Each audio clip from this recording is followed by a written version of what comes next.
Bu, kita menghargai semua perkembangan pengetahuan, teknologi, peradaban dan sebagainya. Tapi ibu jangan sampai lemah dalam satu hal ini. Demi Allah saya katakan, apresiasi tertinggi dari Allah kepada seorang perempuan yang telah berumah tangga, ternyata bukan profesi dunianya. Tapi ketika ibu bisa optimal menjadi seorang ibu dengan semua tugasnya. Kalau belum menikah jadi seorang anak dengan tugasnya. Kalau menikah belum punya anak jadi seorang istri dengan tugasnya. Nanti saya turutkan hadis-hadisnya. Jadi ibu itu ke surga, maaf ya, kalau nanti masuk dengan izin Allah misalnya, tingkat tertingginya itu bukan karena misalnya aktif mendampingi kegiatan di luar. Bukan karena aktif punya kegiatan banyak dengan teman-teman, bukan. Yang paling utama itu di rumah, anak bagaimana? Sehingga ketika suami pulang, dia membawa satu hasil dari kegiatannya, dalam lelahnya dia menikmati candanya yang telah menyelesaikannya istrinya. Itu Bu, setiap apa yang dikerjakan kalau benar demikian, perhatikan hadisnya di At-Tirmidzi. Idza shallatil mar'atu shalataha wa shamat shamaha wa hafizat farjaha qila laha yaumal qiyamati udkhulil jannata min haitsu syi'ti. Kalau ada seorang perempuan gak pernah sholat sunnah, cuma sholat fardu saja. Gak pernah puasa sunnah, puasanya Ramadan saja.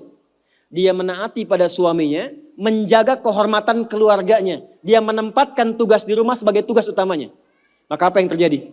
Qila laha yaumal qiyamati. Dikatakan kepada perempuan ini saat kembali kepada Allah di yaumil hisab.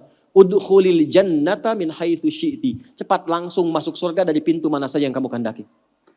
Gak ada hisab. Sekarang ibu gak dilarang, silakan. Pengajian banyakin, optimalkan. Tapi dengan pengajian itu balik bawa ilmunya kepada anak. Kalau perlu aja. Kegiatan di luar silahkan. Tapi jangan sampai, maaf, ibu aktif di luar, tapi anak ibu dititipkan pada orang lain. Sehingga dia mendapatkan karakter dari perawatnya, bukan dari ibunya. Jadi wajar kalau dia gak kenal ibunya. Wajar kalau gak akrab. Wajar kalau dia mencari jati diri di luar. Karena dia gak kenal ibunya. Bangga kalau sudah banyak penampilan bisa dirubah. Ibu gak khawatir kalau anaknya mencari perhatian di luar. Ibu gak pernah bahkan sempat menyapanya. Cuman ketemu, berangkat, tidur, ketemu lagi. Lalu apa yang mau dicari dari apa yang dikumpulkan itu?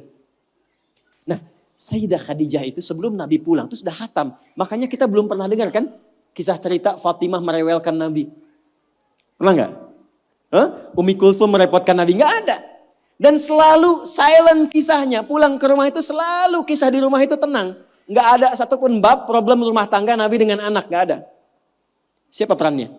Sayyidah Khadijah, karena beliau mengerti optimalnya harus dari beliau. Sehingga ketika suami pulang nggak ada diskusi beban lagi yang bertambah untuknya. Silahkan punya aktivitas di luar rumah, tapi ibu akan dimuliakan sebagai seorang ibu, anak dan istri ketika pulang kembali ke akhirat kelak. Itu satu. Dua, saya agak cepat sekali. Yang pertama prioritas keluarga Bu, anak. Untuk ibu ya. Selanjutnya, harta. Mohon maaf sebesar-besarnya. Sayyidah Khadijah, walaupun mendapatkan penghasilan dari aktivitas dagangnya, tidak pernah menjadikan bagian harta beliau hanya untuk dikuasai bagi pribadinya. Dan gak pernah ada perjanjian pranikah misalnya. Ya Muhammad SAW, saya nikah punya harta segini ya. Kalau nanti ada kejadian ini jangan diambil ya, gak pernah.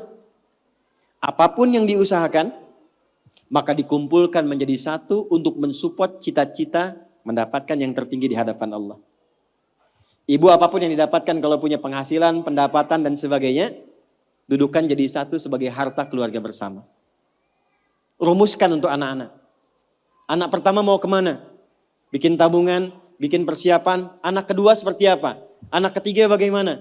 Bicara dengan suami. Maka ini diantara ciri yang pernah diajarkan oleh Sayyidah Khadijah. Sekalipun dagangannya cukup banyak, tapi semua yang dihasilkan untuk mensupport kegiatan yang diarahkan pada tujuan yang sama. Surga. Jelas? Oke, yang terakhir. Meluangkan waktu untuk diskusi, bicara, ngobrol yang saling menguatkan, bukan mengungkit kekurangan. Tuh. Nabi Muhammad sibuk gak? Sibuk gak? Banyak tantangan gak?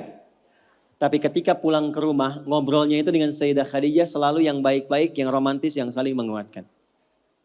Gak pernah ada satupun kalimat tercatat di dalam lisan Sayyidah Khadijah, kenapa sih begitu sibuk? Datang ke rumah cuma bawa masalah. Kenapa sih gak punya waktu? Kenapa sih banyak kegiatan di luar? Tapi ketika pulang ke rumah, aku selalu mendukungmu. Nabi mengatakan kegiatanku ini, dan ini. Aku akan berangkat ke sini menemui si fulan. Baiklah, siapkan, optimalkan, Allah pasti melindungi. Sehingga semua kegiatan, beban yang dirasakan, itu ketika berangkat gak sendirian. Jadi beliau pun dalam sendirian pun merasakan aura-aura Sayyidah Khadijah. Mau berangkat kerja, merasakan pesan dari istri. Pulang dari situ, ditinggal pun istri merasakan pesan dari suami. Ini yang harus dioptimalkan. Dan ibu, apa yang terjadi? Ketika dimanapun suami beraktivitas dengan pola seperti ini, maka Allah menjaga ikatan pertalian rumah tangganya sehingga dijaga dari sifat-sifat rentan yang kemungkinan bergeser atau menodai kehidupan rumah tangganya. Maaf, ini bahasanya agak halus ya. Jadi kalau ada godaan dari pihak lain itu tidak mudah untuk mendapatinya karena kalimat istri sudah sampai pada jiwanya. Sepeninggal beliau pun ketika Sayyidah Khadijah meninggal, itu kemimpinya terbawa. Karena kenapa? Dialognya nyambung. Khadijah. Ke bawah. Bisa nggak menciptakan suasana itu? Jadi kalau kita simpulkan satu, tingkatkan hubungan dengan Allah lewat skema sholat dengan baik. Yang kedua, jadi ibu yang paripurna yang memperhatikan keadaan anak, keluarga dengan sempurna. Sekalipun ada aktivitas di luar, pastikan yang di dalam baik dulu. Yang ketiga, pintu dialog yang dibuka untuk saling menguatkan dengan pasangan. Itu terjaga, itu optimal, istiqomah aja Bu 3 itu sampai dengan meninggal. Maka silahkan tunggu panggilan pulang. Ya ayyatuhan nafsul mutmainnah. Irji'i ila rabbiki radiyatan mardiyah. Fadkhuli fi ibadi. Wadkhuli jannati.